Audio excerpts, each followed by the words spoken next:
was shocked when I went to the meeting to discuss the report that it was an ambush against me. Hi, welcome back to another video. After the last video, I went on rambling a little bit and I just want to share that content with you. I'm speaking about imposter syndrome and my experience being nervous when doing activities and the thoughts that come to me and so forth.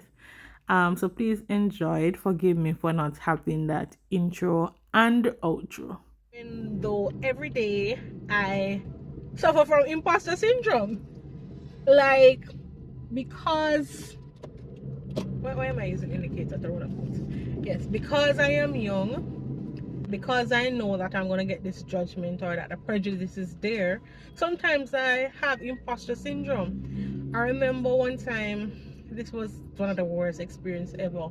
I implemented at this organization. They never get certified. Up to this day, they're not certified.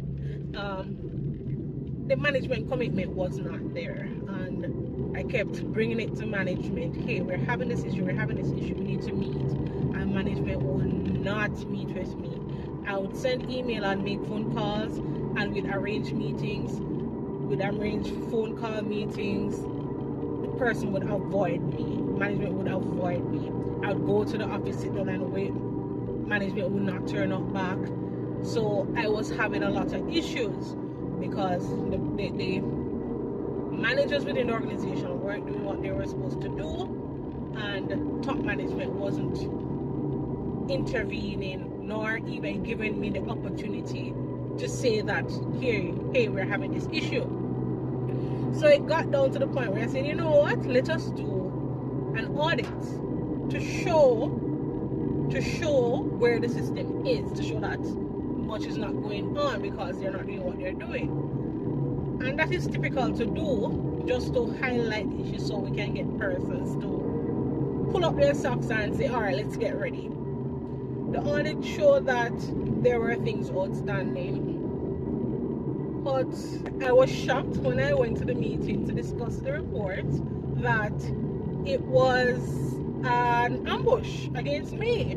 It was like, oh, you are not doing what you're supposed to be doing. You did not do this. And I'm like, I guided you into creating a documentation I cannot implement for you. I cannot do it.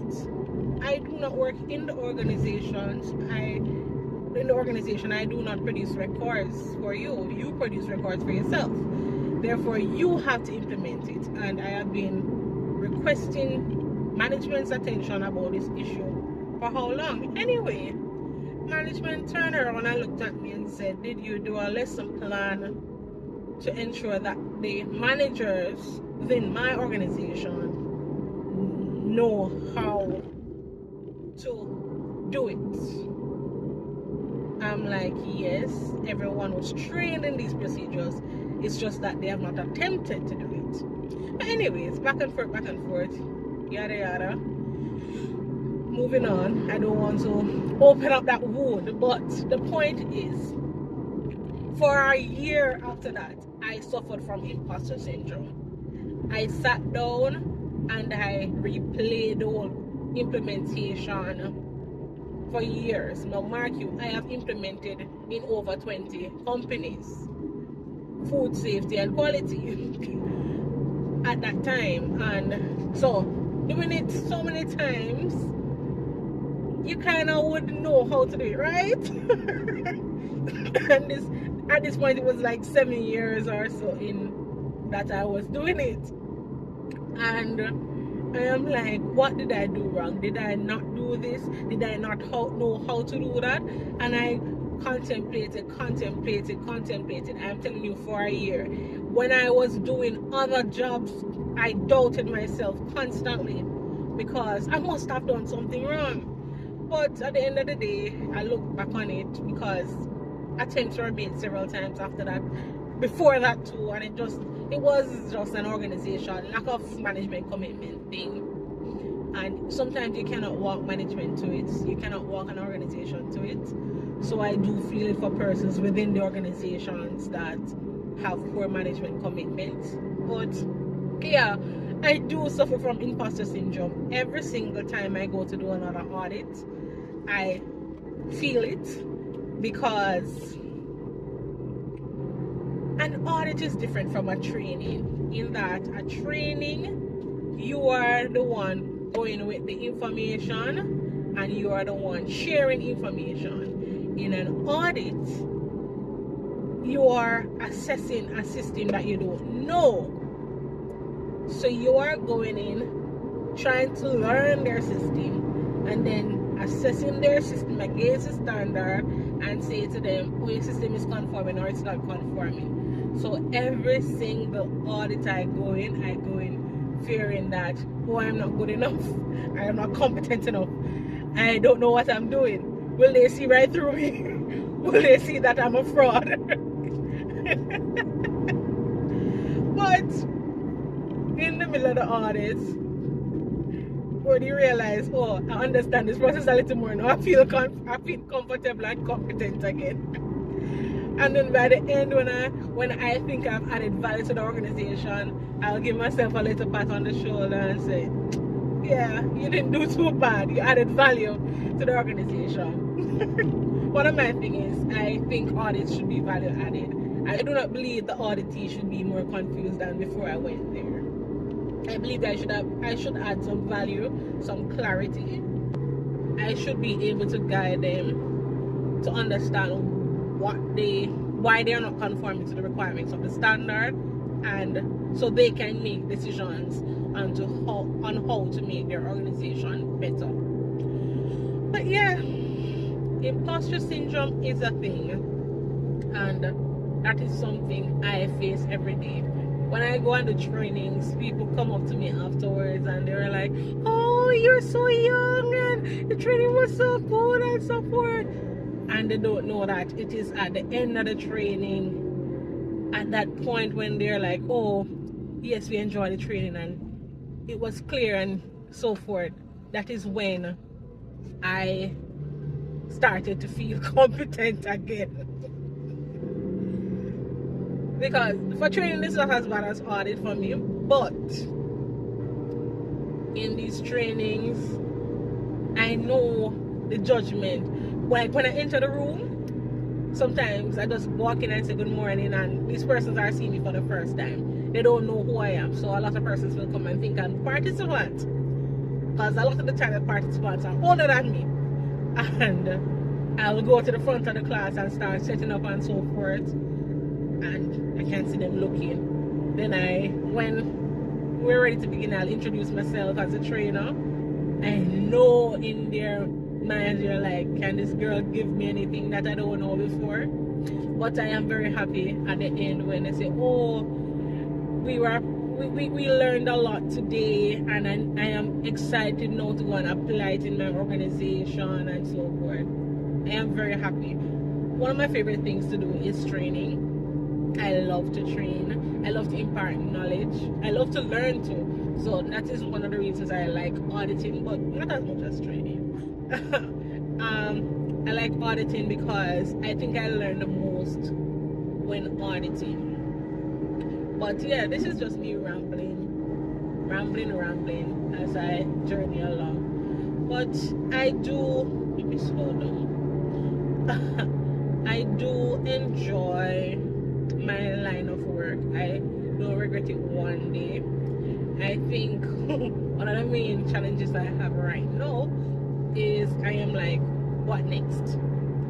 So for years I have been dreaming about being self-employed, working whenever I want to, even though I still get calls, can you do this? And I say, yes, I don't really want to work on my birthday, but I'll work on my birthday just because of you.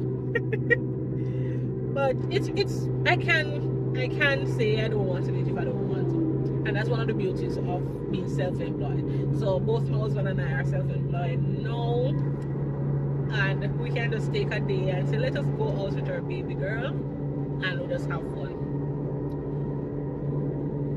It is freeing too. I didn't love managing staff. I like to manage staff like me. I like to manage staff that don't want anybody to bother them. I love those staff that knows exactly what to do and they'll just do it, which was down to me that wanted to manage people. I can't manage staff. I like to manage staff that are willing to learn, want to grow, and want to listen. I don't like to manage staff that are in a job that don't want to be in the job and they don't want to learn. They just want to come to work and go home and make money. I don't like to manage staff that are not passionate about what they do. It's hard to motivate someone that doesn't want to be motivated, because no matter what you do, you cannot get any change. And right now, persons have said, why don't you start a company? I don't know if I want to hire people. I don't like managing people. So it is now for me to figure out what I want to do with my life. So I have been going around, and when I meet people, I start asking them, so why did you study this? Why did you study that? Why did you go into this field, and so forth? Just to pick their brains to find out what I want to do next. I did my MBA. I didn't do it because I wanted a pay rise. I didn't do it because I wanted a new fancy job. I did it because I wanted the competence that comes with it. So I want to be able to relate to the CEOs and the managing directors when I talk to them. And when they start talking the language of money, I know exactly what they're talking about. And I do not regret doing it. Like, I think it has added a lot of value to my life. I feel like my level of critical thinking has improved when it comes. Well, I think my business acumen has improved since doing the MBA. I have been able to communicate better. I have been able to understand like the ISO 9001 standard better, because I know what business is about. I know why we do business. I know how we do business. I know the basics of business. Yes, but am I a business girly? I don't know. I don't know. Do I want to have to stay in the field of quality? I don't know. The public health has been coming up a lot, but do I want to go deeper in food safety? I don't know. I don't know what I want to do with my life. I feel most careless at this point. I feel like a workless girl that don't have no ambition. Because if you come to me right now and ask me, what is your 3-year goal? I'll be like, I want to be the best mommy ever. So probably what I want to do is to be a stay-at-home wife and mother. Oh Lord, I don't know what I want to do with my life. Me, I am the planner. I am the one that always plan years ahead. So like, I had a 10-year goal and I achieved my 10-year goal. So what next? What next?